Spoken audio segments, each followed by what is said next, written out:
Apple will allow users to install external apps starting with iOS 17 next year. The European Union has issued a new law that requires all smartphone companies to enable users to install external applications. Therefore, Apple will also have to comply with the new rules if it wants to continue selling products in the European market.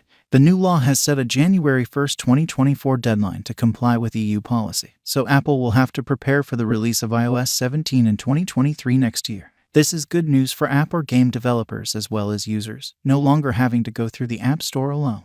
Developers of games or games may be exempt from the 30% tax levied by Apple, and users may also be free to install external software. However, doing so also has a higher percentage, which can infect your phone as well if you install software from outside that has no clear source. Thanks to the European Union for enforcing all these rules, because otherwise Apple would have to spend more or less time switching to USB-C ports, as well as allow users to install software from out soon.